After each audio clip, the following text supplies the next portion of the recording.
Oh, once again, welcome back to my channel. Okay, let's jump back to our reading. I've made this dark yellow room for creative purposes. Okay, so, okay, to on. Give them space to fall. The pursuer is pursued. If your targets become too used to you as the aggressor, they will give less of their own energy and the tension will slacken. You need to wake them up, turn the tables. Once they are under your spell, take a step back and they will start to come after you. Begin with a touch of aloofness, an unexpected non-appearance, a hint that you are growing bored. Stir the pot by seeming interested in someone else. Make none of this explicit. Let them only sense it, and their imagination will do the rest. Creating the doubt you desire, soon they will wanna possess you physically and restraint will go out the window. The goal is to have them fall into your arms of their own will. Create the illusion that the seducer is being seduced. Seducer is being seduced. Seductive gravity. In the early 1840s, the center of attention in the French art world was a young woman named Apolline Sabatier. She was so much the natural beauty that sculptors and painters wanted to immortalize her in their works, and she was also charming, easy to talk to, and effectively self-sufficient. Men were drawn to her. Her Paris apartment became a gathering spot for writers and artists, and soon Madame Sabatier, as she became to be known, although she was not married, was hosting one of the most important library salons. Literary salons in France. Writers such as Gustave Flaubert, the elder Alexandre Dumas, and Théophile Gautier were among her regular guests. Near the end of 1852, when she was 30, Madame Sabatier received an anonymous letter. The writer confessed that he loved her deeply, worried that she would find his sentiments ridiculous. He would not reveal his name, yet he had to let her know that he adored her. Sabatier was used to such attention. One after another had fallen in love with her. But this letter was different. In this man, she seemed to have inspired her quasi-religious ardor. The letter, written in a disguised handwriting, contained a poem dedicated to her title, "To One Who Is Too Gay." It begins by praising her beauty, yet ended with the lines, "And so one night I'd like to sneak, when darkness tolls the hour of pleasure, a craven thief towards the treasure, which is your person, plump and sleek, and most vertiginous delight, into the lips of freshly striking, and daily lovelier to my liking, infuse the venom of my spite." Mixed in with her admirer's adoration clearly was a strange kind of lust with a touch of cruelty to it. The poem both intrigued and distributed her, and she has no idea who had written it. A few weeks later, another letter arrived. As before, the writer enveloped Sabatier in cult-like worship, mixing the physical and the spiritual, and as before, there was a poem all in one, in which he wrote, "No single beauty is the best, since she is all one flower divine. O mystic metamorphosis, my sense into one sense flow. Her voice makes perfume when she speaks, her breath is music faint and low." Clearly the author was haunted by Sabatier's presence and the thought of her constantly. But now she began to haunted by him, thinking of him night and day and wondering who he was. His subsequent letters only depend the spell. It was flattering to hear that he was enchanted by more than her beauty, yet also flattering to know that he was not immune to her physical charms. One day an idea occurred to Sabatier as to who the writer might be. A young poet who had frequented her salon for several years, Charles Baudelaire. He seemed shy, in fact, and hardly spoken to her. But she had read some of his poetry, and although the poems in the letters were moved or polished, the style was similar at her apartment. Baudelaire would always sit politely in a corner, but now that she thought of it, he would smile at her strangely, nervously. It was the look of a young man in love. Now when he visited her, she asked him carefully, and the more she asked, the surer she was that he was the writer, but she never controlled her intuition. But she did not want to confront him. He might be shy, but he was a man, and at some point he would have to come to her. And she felt certain that he would. Then suddenly the letters stopped coming, and Madame Sabatier could not understand why, since the last one had been even more adoring than all of the others before. Several years went by in which she often thought of her anonymous admirer's letter, but they were never renewed. In 1857, however, Baudelaire published a book of poetry, The Flower of Evil, and Madame Sabatier recognized several of the verses. They were the ones that he had written for her. Now they were out in the open for everyone to see. A little while later, the poet sent her a gift, especially a bound copy of the book and a letter, this time signed with his name. Yes, he wrote. He was the anonymous writer. Would she forgive him for being so mysterious in the past? Furthermore, his feeling for her was as strong as ever. You didn't think for a moment that I could have forgotten you. You to me are more than a cherished image conjured up in dream. You are my superstition, my constant companion, my secret farewell. Dear Madame, I kiss you, hands with profound devotion. This letter had a stronger effect on Madame Sabatier than the others had. Perhaps it was his childlike sincerity and the fact that he had finally turned to her deeply. Perhaps it was that he loved her but asked nothing of her. Unlike all the other men she knew who at some point had always turned out to want something. Whatever it was, she had an uncontrollable desire to see him. The next day she invited him to her apartment. Alone, Baudelaire appeared at the appointed hour. He sat nervously in his seat, gazing at her with his large eyes, saying little, and what he did say was formal and polite. He seemed aloof. After he left, a kind of panic seized Madame Sabatier, and the next day she wrote him a first letter of her own. Today I am more calm and I can feel more clearly the impression of our Tuesday evening together. I can tell you, without the danger of your thinking I'm exaggerating, that I'm the happiest woman on the face of the earth, that I've never felt more truly that I love you, and that I've never seen you look more beautiful, more adorable, my divine friend. Madame Sabatier had never before written such a letter. She had always been the one who was pursued. Now she had lost her usual self-possession, and it only got worse. Baudelaire did not answer right away. When she saw him next, he was colder than before. She had the feeling there was something else, that his old mistress, Jeanne Duvier, had suddenly reappeared in his life and was pulling him away from her. One night she turned aggressive, embracing him, trying to kiss him, but he did not respond, and quickly found an excuse to leave. Why was he suddenly inaccessible? She began to flood him with letters begging him to come to her. Unable to sleep, she would wait all night for him to show up. She had never experienced such desperation. Somehow she had to seduce him, possess him, have him all to herself. She tried everything, letters, coquetry, all kinds of promises, and he finally wrote that he was no longer in love with her, and that was that. Reputation. Baudelaire was an intellectual seducer. He wanted to overwhelm Madame Sabatier with words, dominate her thoughts, make her fall in love with him. Physically, he knew he could not compete with her many other admirers. He was shy, awkward, not particularly handsome, so he resorted to his one strength, poetry. Haunting her with anonymous letter gave him a perverse thrill. He had to know. She would realize eventually that he was her correspondent, and no one else wrote like him, but he wanted her to figure this out on her own. He started writing to her because he had become interested in someone else, but he knew she would be thinking of him, wondering, perhaps waiting for him. And when he published his book, he seduced to write to her again, the time directly starting off the old version he had injected in her.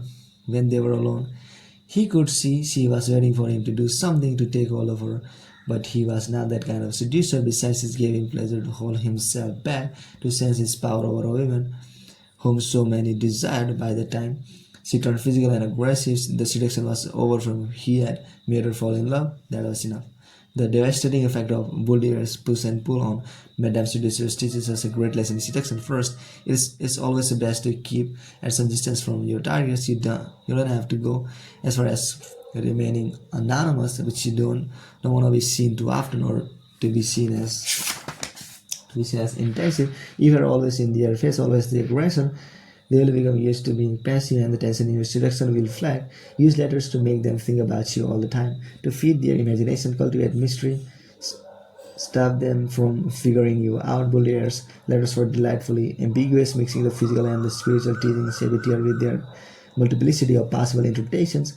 Then at the point when they arrive with desired interest, when perhaps they are expecting you to make a move, as Madame Sabatier expected that day in her apartment, take a step back. You are unexpectedly distant, friendly, but no more than that. And certainly not sexual. Let this sink in for a day or two. Yet withdrawal will trigger anxiety. The only way to relieve this anxiety is to pursue and possess you. Step back now, and you make your targets fall into your arms like ripe fruit, blind to the force of gravity that is drawing them to you. The more they participate, the more their willpower is engaged. The deeper the erotic effect you have challenged them to use their own seductive powers, and when they respond, the tables will turn and they will pursue with desperate energy. I retreat and thereby teach her to be victorious as she pursues me. I suddenly fall back, and this backward movement I teach her to know through me all the powers of erotic love, its turbulent thoughts, its passion, what longing is, and hope and impatient expectant, expectancy. Soren Kierkegaard. Keys to seduction.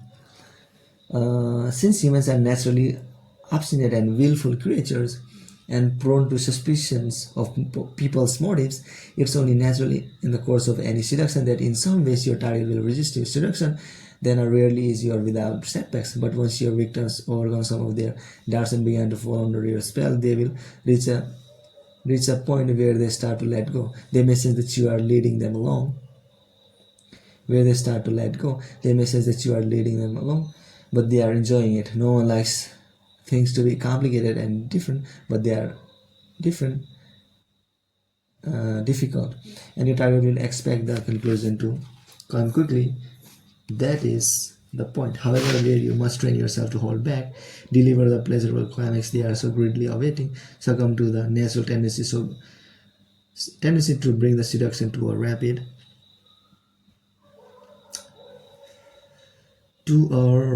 end, and you will have missed an opportunity to ratchet up the tension, to make the affair more hatred. After all, you don't want a passive little victim to toy with. You want the seduced to engage their will in all its force, to become active participants in the seduction. You want them to pursue hopelessly, ensnaring themselves in your web in the process. The only way to accomplish this is to take a step back and make them anxious.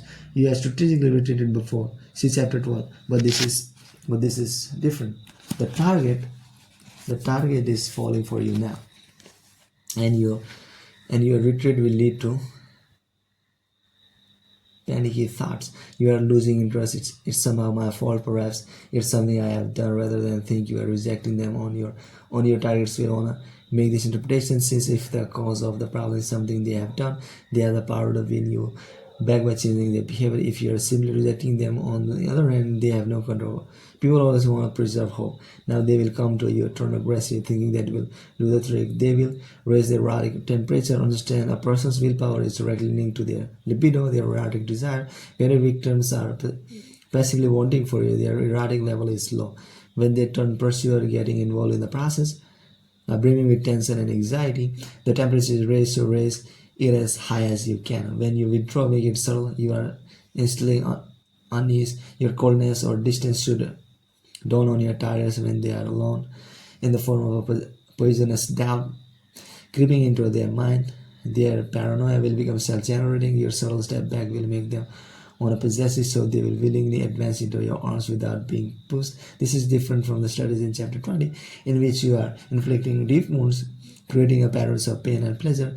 There the goal is to make your victims so weak and dependent. Here it's to make them active and aggressive. Which strategy you prefer to use? The two cannot be combined. Depends on what you want and the proclivities of your victim. In Soren Kierkegaard's The Seducer's Diary, Johannes aims to seduce the young and beautiful Cordelia. He begins by being rather intellectual with her and slowly intrigue her. Then he sends her letters that are romantic and seductive. Now her fascination blossoms into love. Although in person he remains a little distant, She senses in him great depths. Is certain that he loves her day one day. While they're rolling, Cordelia has a strange sensation. Something about him is different. He seems more interested in ideas than in her. Over the next few days, the doubts get stronger. The letters are a little less romantic. Something is missing. Feeling anxious, still slowly turns aggressive, becomes the pursuit instead of the pursuit. The seduction is now much more exciting, at least for Johannes. Johannes' step back is subtle. He merely gives Cordelia the impression that his interest is a little less romantic than the day before. He returns to being the intellectual. This stirs the worrisome thoughts that her natural charms and beauty no longer have as much effect on me. She must try harder, provoking sexually provoked to herself. There she has some power over him. She is now brimming with erotic desire, brought to that point by Johannes' subtle withdrawal of affection. Each gender has its own seductive lures, which comes natural to them. When you seem interested in someone but don't respond sexually, it's just something that presents a challenge. They will find a way to seduce you. To produce this effect, first reveal an interest in your targets, though letters or subtle insinuation, but when you are in their presence, assume a kind of sexless neutrality. Be friendly, even warm, but no more. You are pushing them into arming themselves with the seductive charms that are natural to their sex, exactly what you want. In the latter stages of seduction, let your targets feel that you are become interested in another person. This is another form of taking a step back. When Napoleon Bonaparte first met the young widow Josephine Beauharnais in 1795, he was excited by her erotic beauty and the looks she gave him. He began to attend her weekly, show her as entered his delight. She would ignore the other man and remain at his side, listening to him so attentively. He found himself falling in love with Josephine, and had every reason to believe she felt the same. That was sure she was friendly and attentive as usual, except that she was equally friendly to another man there, a former aristocrat like Josephine, the kind of man that Napoleon could never compete with. When it came to manners and wit, doubts and jealousies began to stir with it. As a military man, he knew the value of going on the offensive, and after a few weeks of a swift and aggressive campaign, he had her all to himself, eventually marrying her. Of course, Josephine, a clever seductress, had set it all up. She did not say she was interested in another man, but his more presence at her house, a look here and there, subtle gestures, made it seem the way. There is no more powerful way to hint that you are losing a desire, make your interest in another too obvious, though it could backfire. This is not the situation in which you wanna seem cruel. Doubt and anxiety are the effects you are after. Make your passive interest in another appear barely perceptible to the naked eye. Once someone has fallen for you, any physical abstinence will create unease. You are literally creating space. The Russian seductress Lou Andreas Solomon had an intense presence. When a man was with her, he felt her eyes boring into him, and often became entranced with her coquettish ways and spirit. But then almost invariably something would come up. She would have to leave town for a while and would be too busy to see him. It was during the absence that men fell hopelessly in love with her and wanted to be more aggressive next time they were with her. Your absence at this latter point of the seduction should seem at least somewhere justified. You are insinuating not a blatant brush off, but a slight doubt. Perhaps you could have found some reason to stay. Perhaps you are losing interest. Perhaps there is someone else. In your presence, their application of you will grow. They will forget your fault, forgive your sins. The moment you return, they will chase after you as you desire. It will be as if you had come back from the dead. According to the psychologist Theodore Rick, we learn to love only through rejection. As infants, we are showered with love by our mother. We know nothing else, but when we get a little older, we begin to sense that our love is not unconditional. If we do not behave, if we do not please her, she can withdraw it. The idea that she will withdraw her affection fills us with anxiety and at first with anger. We will show her, we will throw a tantrum, but that never works, and we slowly realize that the only way to keep her from rejecting us again is to imitate her, to be as loving, kind, and affectionate as she is. This will bond her to us in the deepest ways. The pattern is ingrained in us for the rest of our lives. By experiencing a rejection or a coldness, we learn to court and pursue. to love. Recreate these primal patterns in your seduction. First, shower your targets with affection. They will not be sure where this is coming from, but it's a delightful feeling, and they will never want to lose it. When it does go away in your strategic step back, they will have moments of anxiety and anger, perhaps throwing a tantrum, and then the same childlike reaction. The only way to win you back to have you for sure will be to reverse the pattern, to imitate you, to be the affectionate giving one. It's the terror of rejection that turns the tables. This pattern will often repeat itself naturally in an affair. Our relationships, one person goes cold, the other pursues, then goes cold, in return, making the first person the pursuer, and on and on. As a seducer, don't leave to chance. Don't leave this to chance. Make it happen.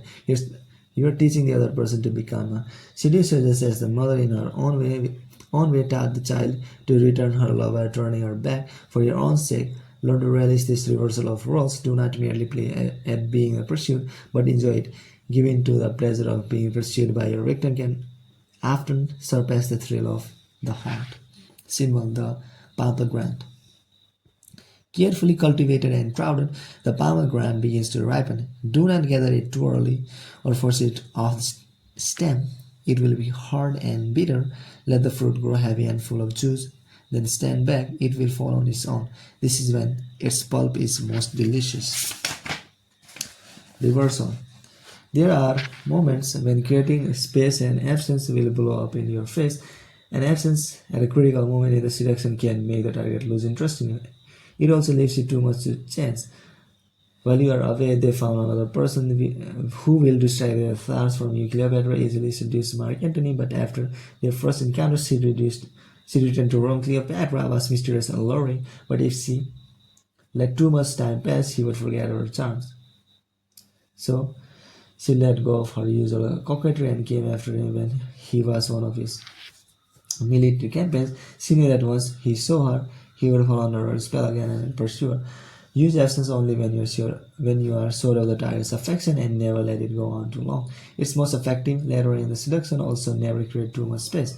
Don't write too early. Don't act too cold. Don't show too much interest in someone else. This is a strategy of mixing pleasure with pain, detailed in chapter 20, and will create a dependent victim, or will even make him or her give up completely. Some people too are inveterately passive. They are waiting for you to make the bold move, and if you don't, they will think you are weak. The pleasure to be had fallen such a victim is less than the pleasure you will get from someone more active. But if you are involved with such a type, do what you need if you are to have your way. End the affair and move on. Then end the affair and move on. Okay, bye. See you tomorrow.